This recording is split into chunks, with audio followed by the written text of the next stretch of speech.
Hello students, today we will discuss about respiration.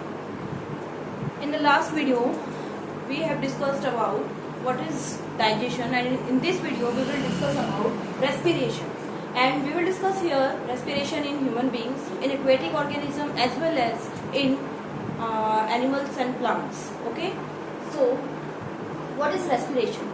So the process in which the food is converted into energy is known as respiration.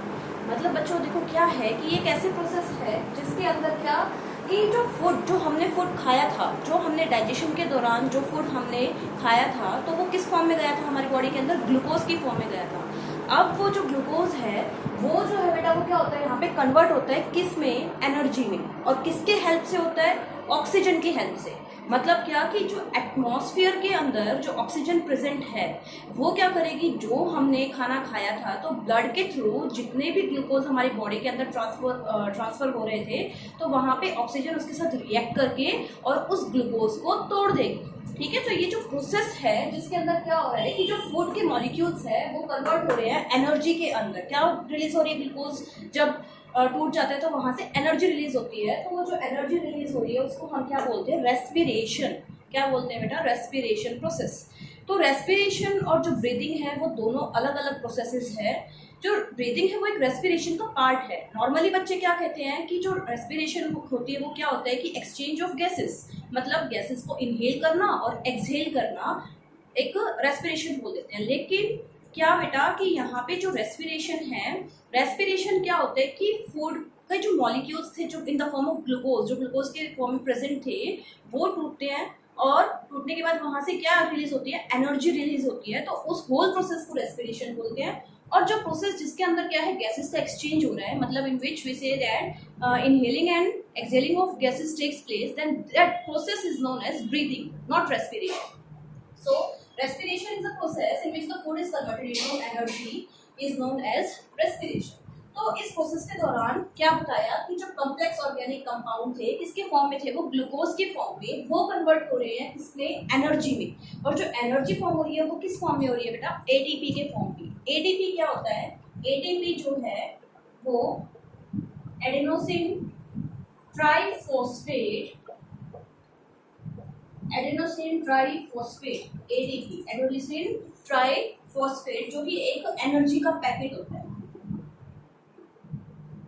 क्या है ये? Energy packet है। तो ATP जो है वो क्या है, मतलब किस फॉर्म में रिलीज हो रही है? Energy in the form of ATP, जो कि एक हमारा एनर्जी पैकेट है। और ये जो एटीपी की प्रोडक्शन होती है वो कहाँ पे होती है बेटा? 9th में पढ़ी थी हमने, कहाँ पे? माइटोकॉन्ड्रिया। इसीलिए माइटोकॉन्ड्रिया जो है उसको क्या बोला जाता है? Power house. क्या बोला जाता है? Power house. क्योंकि यहाँ पे किस चीज की प्रोडक्शन हो रही है? एटीपी की। और जो एटीपी है उसको हम एनर्जी करेंसी भी बोलते हैं, एनर्जी करेंसी। ठीक है, तो इसको स्टोर पावर हाउस बोला जाता है माइटोकॉन्ड्रिया में, क्योंकि यहाँ पे किस चीज की प्रोडक्शन हो रही है? एटीपी की प्रोडक्शन हो रही है। तो बच्चे देखो इसमें क्या है, यहाँ पे जो ग्लूकोज था, ग्लूकोज जो है वो कन्वर्ट हो रहा है किसके अंदर? एनर्जी के अंदर। और किस फॉर्म में हो रहा है? एटीपी के फॉर्म में हो रहा है। ठीक है, अब क्या है कि ग्लूकोज जब टूटता है तो वो किसके अंदर होएगा बेटा? नॉर्मली अगर हम बात करते हैं तो ये जो सारी प्रोसेस चल रही है वो एक सेल के अंदर हो रही है, क्योंकि हम लिविंग ऑर्गेनिज्म है और लिविंग ऑर्गेनिज्म के अंदर क्या चीज प्रेजेंट? सेल। तो उन सेल की कहाँ पे? साइटोप्लाज्म के रीजन के अंदर सारी प्रोसेस चलती है। तो मतलब जो ग्लूकोज था 6 कार्बन मॉलिक्यूल, ग्लूकोज के अंदर उसका फॉर्मूला क्या होता है? C6H12O6। ठीक है, तो 6 कार्बन कंटेनिंग जो ग्लूकोज था वो क्या करेगा? ऑक्सीजन के साथ रिएक्ट करेगा और वहां पे क्या फॉर्म करेगा? पायरुविक एसिड, जो कि क्या है? 3 कार्बन मॉलिक्यूल है और साथ में कुछ अमाउंट में यहाँ पे एनर्जी भी रिलीज हुई। तो ये सारी प्रोसेस कहाँ पे हो रही है? साइटोप्लाज्म। तो बच्चे देखो यहाँ पे साइटोप्लाज्म तक तो सारी प्रोसेस एज इट इज ही होगी। पायरुविक एसिड बनेगा जब ग्लूकोज छूटेगा in the form in the presence of oxygen, तो वो वहां पे क्या क्रिएट करेगा? Pyruvic acid. तो ये जो पायरुविक एसिड है अब डिपेंड करता है कि इसके प्रोडक्ट्स क्या बन रहे हैं, और वो किसके ऊपर डिपेंड कर रहा है? ऑक्सीजन के ऊपर डिपेंड कर रहा है कि ऑक्सीजन वहां पे प्रेजेंट है। एक केस ऐसा आएगा जहां पे ऑक्सीजन प्रेजेंट होगी, एक केस ऐसा है जहां पे ऑक्सीजन की कमी होगी, लैक ऑफ ऑक्सीजन। और एक ऐसी प्रोसेस आएगी जहां पे क्या है, कोई भी जो रिएक्शंस हो रही है वो किस बेसिस पे हो रही है? ऑक्सीजन की प्रेजेंस में हो रही है। तो बेटा देखो क्या है, यहाँ पे इनके प्रोडक्ट्स फॉर्मेशन होती है कि पायरुविक जो है वो फर्दर टूट जाता है। पायरोविक फर्दर टूटेगा और सबकी जो टूटने की साइट्स होंगी वो सबकी अलग अलग होंगी। तो कैसे, ध्यान देना बेटा, क्या कि जो पायरोविक एसिड है वो किस में टूट रहा है। अगर मैं बात करूं क्या कि यहाँ पे ऑक्सीजन की एब्सेंस है, मतलब ऑक्सीजन यहाँ पे प्रेजेंट ही नहीं है, ठीक है, तो ये जो प्रोसेस हो रही है वो कहाँ पे होती है, यीस्ट के अंदर। और इस प्रोसेस को क्या कहते हैं, फर्मेंटेशन। क्या बोलते हैं, फर्मेंटेशन। और ये फर्मेंटेशन के जो प्रोडक्ट्स बनते हैं वो क्या है कि जब ग्लूकोज साइटोप्लाज्म के अंदर जब ये सारी रिएक्शन हो रही थी और पायरुविक एसिड के अंदर कन्वर्ट हुआ, तो पायरुविक एसिड फर्दर टूट गया किसके अंदर, ethanol plus carbon dioxide plus यहाँ से क्या निकल गई, एनर्जी। और इस ही एनर्जी का क्या करते हैं हम, यूज करते हैं किस चीज के लिए, जितनी भी लाइफ पर्पसेस है हमारी उनके लिए इस एनर्जी का यूज किया जाता है इन द फॉर्म ऑफ एटीपी। तो देखो यहाँ पे हमने क्या चीज यहाँ पे नोट करने वाली चीज क्या है कि एब्सेंस ऑफ ऑक्सीजन, मतलब यहाँ पे ऑक्सीजन प्रेजेंट नहीं है, अनएरोबिक रेस्पिरेशन हो रहा है। बेटा रेस्पिरेशन दो टाइप्स के जाते हैं मेनली, एक होता है रेस्पिरेशन एरोबिक रेस्पिरेशन और एक होता है अनएरोबिक रेस्पिरेशन। एरोबिक रेस्पिरेशन के अंदर हम क्या देखते हैं कि एयर के अंदर प्रेजेंस के अंदर, ऑक्सीजन की प्रेजेंस के अंदर अगर कोई रिएक्शन हो रही है तो उसको हम क्या बोलते हैं, एरोबिक रेस्पिरेशन। और अगर उसकी एब्सेंस में हो रही है तो उसको क्या कहेंगे, अनएरोबिक रेस्पिरेशन। तो यहाँ पे क्या क्रिएट हो रहा है, अनएरोबिक रेस्पिरेशन हो रही है जहाँ पे ऑक्सीजन की प्रेजेंस नहीं है। और यहाँ पे क्या फॉर्मेशन, प्रोडक्ट्स क्या बन रहे हैं, ethanol plus carbon dioxide plus energy. ये जितने भी बी बेवरेजेस होते हैं, पेय पदार्थ बोलते हैं जिनको, अल्कोहल वगैरह की फॉर्मेशन में भी ये क्या है, यूज की जाती है इस प्रोसेस की, अनएरोबिक रेस्पिरेशन का यूज करके। तो ये यीस्ट में देखने को मिलता है। यीस्ट जो है एक फंगस होती है, तो उसके अंदर क्या है, हमें ये चीज देखने को मिलती है वाली प्रोसेस। सेकंड जो केस आ रहा है वो क्या है कि लैक ऑफ ऑक्सीजन, की यहाँ पे ऑक्सीजन की कमी हो जाती है। तो बेटा ये क्या होता है कि ये ह्यूमन बॉडी की जो मसल सेल्स है वहां पे प्रोड्यूस होती है ये चीजें। क्या क्या कि एक बनता है यहाँ पे क्या चीज कि जब पायरुविक एसिड फर्दर डिवाइड हो रहा है तो वो किसके अंदर डिवाइड होएगा, लैक्टिक एसिड प्लस एनर्जी के अंदर। तो ये जो लैक्टिक एसिड है, लैक्टिक एसिड इसके अंदर क्या है बेटा, यहाँ पे कि लैक्टिक एसिड हमारी बॉडी के अंदर एक्यूमुलेट होना स्टार्ट हो जाता है। कब होता है, देखो जब हम ज्यादा वर्कआउट करते हैं, एक्सरसाइज करते हैं, बहुत हैवी एक्सरसाइज कर ली या फिर हम भाग रहे हैं, तो उस टाइम पे हमें क्या होता है बेटा, हम बहुत जल्दी सांस लेना स्टार्ट कर देते हैं। तो वो जो सांस ले रहे हैं वो क्यों लेते हैं जल्दी जल्दी, क्योंकि हमारी बॉडी के अंदर जितनी ऑक्सीजन की जरूरत होती है उतनी हमें मिल नहीं पाती। तो इसीलिए हम क्या करते हैं कि लगातार सांस लेते हैं ताकि जल्दी जल्दी हम ऑक्सीजन को ले सकें। तो क्या होता है कि जब एब्सेंस हो जाती है ऑक्सीजन की तो हमारे बॉडी अपने आप ही क्या करना स्टार्ट कर देती है, वहां पे लैक्टिक एसिड प्रोड्यूस करना स्टार्ट कर देती है। फिर आप लोगों ने देखा होगा कि जिस टाइम पे आप रन करते हो उसके थोड़ी देर के बाद आपके जो मसल्स उसके अंदर क्रैम्प्स आने स्टार्ट हो जाते हैं, बहुत ज्यादा पेन होना स्टार्ट हो जाता है, थाइस में या फिर हैंड्स में बहुत ज्यादा पेन होना स्टार्ट हो जाएगा। तो वो क्या होता है बेटा, वहां पे लैक्टिक एसिड जमा हो जाता है, एक्यूमुलेट हो जाता है, डिपोजिशन हो जाती है। तो फिर हम बाद में क्या करते हैं, बाद में उसको सेकते हैं, है ना, मसाज वगैरह करेंगे, सेकेंगे। तो वो क्या पर्पस होता है कि जो लैक्टिक एसिड है वो वहां पे मेल्ट होना स्टार्ट हो जाता है और क्या है, मेल्ट होने के बाद वो प्रॉपर उसके साथ ऑक्सीजन कंबाइन करके और फिर से क्या है, प्रोसेस जो है वो हो जाती है इन द फॉर्म ऑफ ऑक्सीजन। लेकिन पहले क्या प्रोसेस होती है यहाँ पे, लैक ऑफ ऑक्सीजन। तो लैक ऑफ ऑक्सीजन के इसके अंदर क्या बनेगा, लैक्टिक एसिड प्रोड्यूस होती है हमारी बॉडी के अंदर और साथ में एनर्जी लिबरेट होती है और उसी एनर्जी का हम यूज करते हैं। जैसे आप भाग रहे हैं तो भागने के अंदर क्या है, हम लैक्टिक एसिड का, एनर्जी का भी यूज करेंगे। लैक्टिक एसिड तो बन रही है लेकिन साथ में एनर्जी का हमने वहां पे यूज कर लिया। उसके बाद अगर हम बात करते हैं क्या, third case, presence of oxygen. तो प्रेजेंस ऑफ ऑक्सीजन मतलब यहाँ पे पायरुविक एसिड फर्दर टूट रहा है किस बेसिस पे, इन द प्रेजेंस ऑफ ऑक्सीजन। तो क्या प्रोडक्ट फॉर्मेशन होगी, यहाँ पे कार्बन डाइऑक्साइड बनेगा, H2O वाटर बनेगा और साथ में यहाँ पे क्या होगा बच्चे, एनर्जी रिलीज होगी। ठीक है, तो कार्बन डाइऑक्साइड और वाटर और एनर्जी रिलीज हो रही है। तो ये हमें किसमें देखने को मिलता है, माइटोकॉन्ड्रिया के अंदर। तो जितने भी मतलब जो रिएक्शंस होती हैं जहाँ पे क्या है, एनर्जी के पैकेट्स बन रहे हैं, तो वो हम मोस्टली किसके अंदर देखने को मिलती है, हमें माइटोकॉन्ड्रिया के अंदर ही देखने को मिलती है बेटा। और यहाँ पे माइटोकॉन्ड्रिया के अंदर किस फॉर्म में एनर्जी पैकेट्स जो है वो क्रिएट होते हैं, उसका फुल फॉर्म, एटीपी की फुल फॉर्म बहुत ज्यादा जरूरी है, पेपर में क्वेश्चन फुल फॉर्म पूछ ली जाती है क्वेश्चन के अंदर। तो एटीपी क्या होता है, एडेनोसिन ट्राइफॉस्फेट। तो ये जो ट्राइफॉस्फेट है मतलब यहाँ पे 3 जो है फॉस्फेट जाके ऐड होते हैं जिसके वजह से क्या है, ये ट्राइफॉस्फेट फॉर्म कर लेता है। ठीक है, जो कि एक एनर्जी का पैकेट है जो कि माइटोकॉन्ड्रिया के अंदर मिलता है क्योंकि माइटोकॉन्ड्रिया हमारा पावर हाउस है। ठीक है बेटा, तो यहाँ तक तो ये क्या था, ये था कन्वर्जन। ठीक है, कि किस प्रेजेंस में हो रही है ऑक्सीजन की, एब्सेंस में हो रही है और लैक ऑफ ऑक्सीजन के कंडीशन आ रही है इसके अंदर। तो यहाँ पे ग्लूकोज जो है वो देखो बिल्कुल छोटे छोटे टुकड़ों के अंदर टूट चुका है।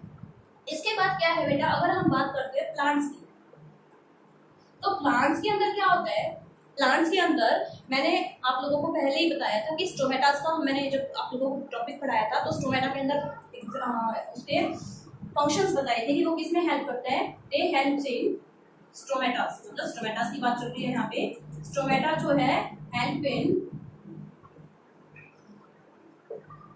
Exchange of gases, exchange of gases. तो गैसेस का जो एक्सचेंज हो रहा है स्टोमेटास के थ्रू, तो वो किस प्रोसेस के थ्रू होता है बेटा, डिफ्यूजन के थ्रू। कौन सी प्रोसेस आती है यहाँ पे, डिफ्यूजन। और डिफ्यूजन क्या होता है, it is the passage of, या फिर बोल सकते हैं it is a process in which the particles move, gas particles moves from higher concentration to its lower concentration। कहने का मतलब क्या है कि जैसे कि यहाँ पे अगर किसी चीज की कंसेंट्रेशन ज्यादा है और यहाँ पे कम है, तो वो क्या करना स्टार्ट करेगा, लगा लो कि ऑक्सीजन यहाँ पे ज्यादा है, कार्बन डाइऑक्साइड यहाँ पे कम है, यहाँ पे ज्यादा है, तो कार्बन डाइऑक्साइड यहाँ पे मूव करने लग जाएगा और ऑक्सीजन यहाँ पे मूव करने लग जाएगा। तो ये क्या हो रहा है, यहाँ पे गैसेस की एक्सचेंज हो रही है। मतलब जहाँ पे किसी चीज की कंसेंट्रेशन कम होगी तो उसके अपोजिट साइड में क्या हो जाएगा, वो मूव करना स्टार्ट कर जाएगा दूसरा पार्टिकल। तो ऐसे ही जो डिफ्यूजन प्रोसेस है वो किसके अंदर देखने को मिलता है हमें, लीव्स के अंदर। और लीव्स के अंदर कहाँ पे, स्टोमेटास के अंदर। तो स्टोमेटास के अंदर अकेली डिफ्यूजन काम आती है, जो कि क्या करेगी, गैसेस का एक्सचेंज करेगी। कि अगर कार्बन डाइऑक्साइड एक जगह पे ज्यादा है और कार्बन डाइऑक्साइड ज्यादा है और ऑक्सीजन की कमी है, तो क्या हो जाएगा कि कार्बन डाइऑक्साइड जो है वो कहाँ चला जाएगा, मतलब ऑक्सीजन किसको कवर कर लेगा, कार्बन डाइऑक्साइड की जगह को, और कार्बन डाइऑक्साइड जो है वो ऑक्सीजन की जगह को कवर कर लेगा। ठीक है, तो वो क्या हो रहा है, वहां पे गैसेस का एक्सचेंज क्रिएट होता है। तो प्लांट्स के अंदर इस तरह से होते हैं। लेकिन बेटा क्या होता है कि अगर रात के टाइम पे बात करते हैं हम, तो रात के टाइम पे फोटोसिंथेसिस नहीं हो रही, क्योंकि हमें लाइट नहीं मिलती, पौधों को लाइट नहीं मिल रही। तो उस दौरान क्या है कि कार्बन डाइऑक्साइड एलिमिनेशन बहुत ज्यादा होगा। रात के समय में कार्बन डाइऑक्साइड बहुत ज्यादा रिलीज होगी। और दिन के समय में क्या होता है, अगर हम दिन में बात करें तो दिन में क्या होगा कि कार्बन डाइऑक्साइड जो है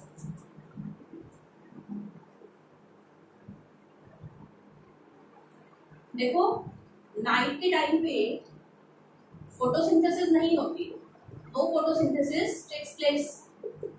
तो उस टाइम पे क्या है कि जो कार्बन डाइऑक्साइड एलिमिनेशन है वो बहुत ही ज्यादा होती है।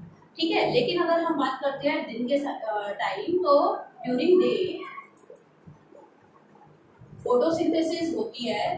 तो फोटोसिंथेसिस होने की वजह से, फोटोसिंथेसिस होती है वहाँ पे, तो फोटोसिंथेसिस होने की वजह से जो कार्बन डाइऑक्साइड बनता है वो सारा का सारा यूज कर लेते हैं ग्रीन प्लांट्स, और क्या करते हैं वहाँ पे ऑक्सीजन को बहुत ज्यादा अमाउंट में एलिमिनेट करवा देते हैं।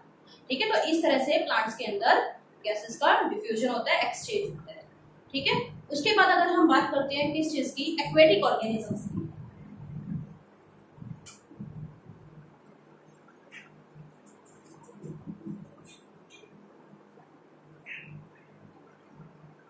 एक्वेटिक ऑर्गेनिजम्स, तो बच्चे यहाँ पे क्या है कि एक्वेटिक ऑर्गेनिज्म, जैसे कि अगर फिशेस की बात करते हैं तो फिशेस क्या करती हैं, फिशेस जो है अपने जो गैसेस, मतलब जो गैसेस एक्सचेंज होते हैं उनमें, वो किस फॉर्म में होता है, देखो जो ऑक्सीजन होती है वो डिजॉल्व फॉर्म में मिलती है बेटा, डिजॉल्व ऑक्सीजन लेती है फिशेस, जो पानी के अंदर घुल जाता है ऑक्सीजन। ठीक है, जबकि जो एटमॉस्फेरिक ऑक्सीजन है वो हम टेरेस्ट्रियल, जो टेरेस्ट्रियल होते हैं, टेरेस्ट्रियल मतलब जो हम इंसान जो जमीन पे रहने वाले हैं, तो टेरेस्ट्रियल जो जमीन पे रहने वाले हैं तो वो तो क्या करते हैं, डायरेक्ट एटमॉस्फेयर से जो ऑक्सीजन आ रही है उसको ले लेते हैं।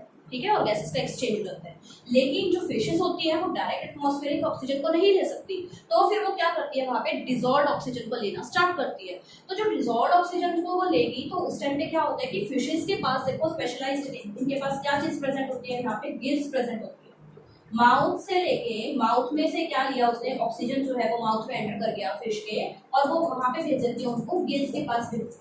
ठीक है, और गिल्स फिर क्या है, फोर्सफुली पूरी बॉडी के पास फिश के उसको गैसेस को भेज देता है।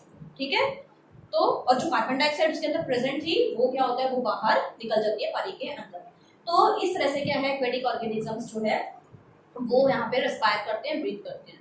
एक चीज और कि जो टेरेस्ट्रियल ऑर्गेनिज्म है वो, और अगर हम बात करें फिशेस की एक्वेटिक ऑर्गेनिज्म, तो एक्वेटिक ऑर्गेनिजम्स क्या करते हैं बेटा, क्योंकि कंसंट्रेशन कम होती है तो ये बहुत जल्दी क्या करते हैं, रिस्पायर करना स्टार्ट कर देते हैं। इनकी रेस्पिरेशन रेट ज्यादा होती है क्योंकि इनको ऑक्सीजन की कमी होती है, तो ऑक्सीजन के डिसॉल्व फॉर्म में लेना होता है इनको, तो फिर वो क्या करते हैं, फटाफट रिस्पायर करना स्टार्ट कर देते हैं as compare to terrestrial organisms.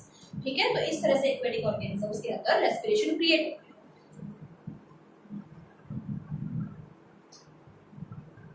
अब अगर हम ह्यूमन बींग्स की बात करते हैं हमारी, तो देखो बेटा सबका जो है पाथवे क्या है कि बेसिक जो चीजें रहती है वो सेम रहती है। क्या अगर हम हायर ऑर्गेनिजम्स की बात करें तो हायर ऑर्गेनिजम्स के अंदर एक चीज और आती है यहाँ पे कि हायर ऑर्गेनिजम्स के पास अकेले डिफ्यूजन प्रोसेस काम नहीं देगी, अकेले डिफ्यूजन प्रोसेस काम नहीं देगी। इसके लिए कुछ एक रेस्पिरेटरी पिगमेंट्स की जरूरत पड़ेगी, रेस्पिरेटरी पिगमेंट्स की जरूरत पड़ती है। तो जो रेस्पिरेटरी पिगमेंट्स है वो क्या करती है, पूरी बॉडी के अंदर गैसेस का एक्सचेंज करवाने में हेल्प करती है। जैसे अगर हम ह्यूमन बींग्स की बात करें तो ह्यूमन बींग्स के अंदर जो रेस्पिरेटरी पिगमेंट होता है वो कौन सा होता है बेटा, हीमोग्लोबिन।